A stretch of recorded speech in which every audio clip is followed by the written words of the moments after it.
এপ্রিলে হরমুজ দিয়ে ১ কোটি ব্যারেল তেল রপ্তানি ইরাকের। ইসরায়েলের উস্কানি বন্ধের দাবি এরদোয়ানের। নতুন করে লেবাননে ভয়াবহ হামলা শুরু।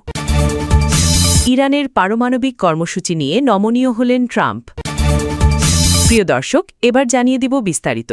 তবে তার আগে আপনি যদি এই চ্যানেলে নতুন দর্শক হয়ে থাকেন তাহলে চ্যানেলটি সাবস্ক্রাইব করে দিবেন পরবর্তী সকল আপডেট নিউজ সবার আগে পেতে। এবং আপনি যদি নিরীহ ইরানিদের ভালোবাসেন তাহলে আই লাভ ইরান লিখে বিশ্ববাসীকে জানিয়ে দিবেন। এবার বিস্তারিত। ইরাকের নতুন তেলমন্ত্রী বাসিম মোহাম্মদ জানিয়েছেন, এপ্রিল মাসে ইরাক হরমুজ প্রণালী ব্যবহার করে মাত্র ১ কোটি ব্যারেল তেল রপ্তানি করেছে, যেখানে যুদ্ধের আগে মাসিক রপ্তানি ছিল প্রায় ৯ কোটি ৩০ লাখ ব্যারেল। শনিবার বাগদাদে দায়িত্ব গ্রহণের পর প্রথম সংবাদ সম্মেলনে তিনি এই তথ্য জানান। খবর রয়টার্সের।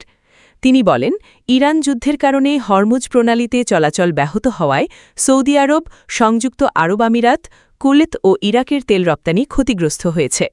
এতে আন্তর্জাতিক বাজারে তেলের দামও বেড়ে গেছে। বাসিম মোহাম্মদ বলেন, হরমুজ প্রণালী দিয়ে রপ্তানি এখন খুবই কম। বর্তমানে ইরাক প্রতিদিন প্রায় ১৪ লাখ ব্যারেল তেল উৎপাদন করছে বলে জানান তিনি। তবে বিকল্প রুট হিসেবে কিরকুক জেইহান পাইপলাইনের মাধ্যমে তেল রপ্তানি আবার শুরু হয়েছে। মার্চ মাসে বাগদাদ সরকার ও কুর্দিস্তান আঞ্চলিক সরকারের মধ্যে সমঝোতার পর এই পাইপলাইন পুনরায় চালু হয়। মন্ত্রী জানান, বর্তমানে তুরস্কের জেইহান বন্দরের মাধ্যমে প্রতিদিন ২ লাখ ব্যারেল তেল রপ্তানি করা হচ্ছে এবং তা বাড়িয়ে ৫ লাখে উন্নীত করার পরিকল্পনা রয়েছে। এছাড়া তেল ও ব্যাস প্রকল্প উন্নয়নে যুক্তরাষ্ট্রের বিভিন্ন প্রতিষ্ঠানের সাথে আলোচনা চলছে বলেও জানান তিনি। এর মধ্যে রয়েছে শেভরন, এক্সান মোবিল ও হ্যালিবার্টনের মতো কোম্পানি। তিনি বলেন, দ্রুত চুক্তি সই হলে ইরাক উল্লেখযোগ্য আর্থিক সুবিধা পাবে। আঞ্চলিক সহযোগিতা জোরদার, প্রতিরক্ষা ক্ষমতা বৃদ্ধি এবং ন্যাটো মিত্র ও ইউরোপীয় ইউনিয়নের সাথে কূটনৈতিক সম্পর্ক গভীর করতে কাজ চালিয়ে যাবে তুরস্ক। দেশটির প্রেসিডেন্ট রেজেপ তাইয়্যিপ এরদোয়ান এমনটিই জানিয়েছেন। একই সাথে তিনি মধ্যপ্রাচ্যে স্থিতিশীলতার ওপর গুরুত্বারোপ করেছেন। বিশেষ করে ইসরায়েলের উস্কানি বন্ধের আবারও আওয়াজ তুলেছেন তিনি। কাজাখস্তান সফর শেষে শুক্রবার দেশে ফেরার পথে সাংবাদিকদের সাথে আলাপ করার সময় এরদোয়ান এসব বলেন। পরে আনাদোলু এজেন্সির প্রতিবেদনে তার বক্তব্য তুলে ধরা হয়। তিনি বলেন, প্রথমে ইসরায়েলের উস্কানি বন্ধ করতে হবে, তারপরই প্রকৃত শান্তি প্রতিষ্ঠা সম্ভব। তিনি মার্কিন ইসরায়েলের ইরানের উপর হামলার প্রসঙ্গ টেনে বলেন, ইসরায়েলের অবিরাম উস্কানি চলমান আঞ্চলিক সমস্যার অন্যতম প্রধান কারণ। তার অভিযোগ, তেল আবিব নিজেদের স্বার্থে মধ্যপ্রাচ্য জুড়ে সংঘাত বিস্তারের চেষ্টা করছে। এরদোয়ান বলেন, বর্তমান অস্থিরতা যাতে আরও জটিল সংকটে রূপ না নেয় সেজন্য তুরস্ক সর্বোচ্চ প্রচেষ্টা চালিয়ে যাবে।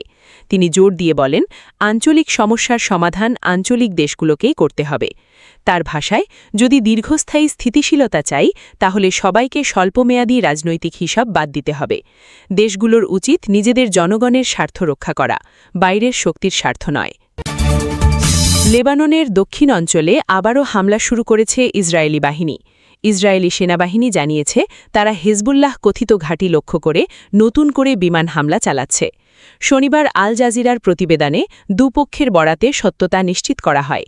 এই হামলার ঘোষণা আসে যুদ্ধবিরতি আরও ৪৫ দিনের জন্য বাড়ানোর কয়েক ঘণ্টার মধ্যেই। একই সাথে ইসরায়েলি বাহিনী দক্ষিণ লেবাননের অন্তত ৯টি শহর ও গ্রামের বাসিন্দাকে এলাকা ছাড়ার নির্দেশ দিয়েছে। ইসরায়েলের দাবি, হেজবুল্লাহ দক্ষিণ লেবাননে তাদের সামরিক কার্যক্রম পুনর্গঠন করছে, তাই এসব স্থাপনায় হামলা করা হচ্ছে। অন্যদিকে লেবাননের পক্ষ থেকে বলা হচ্ছে, চলমান হামলায় বেসামরিক মানুষ ক্ষতিগ্রস্ত হচ্ছে এবং যুদ্ধবিরতি কার্যত অকার্যকর হয়ে পড়েছে। গত কয়েক মাস ধরে সীমান্ত এলাকায় ইসরায়েল ও হেজবুল্লাহের মধ্যে উত্তেজনা অব্যাহত রয়েছে।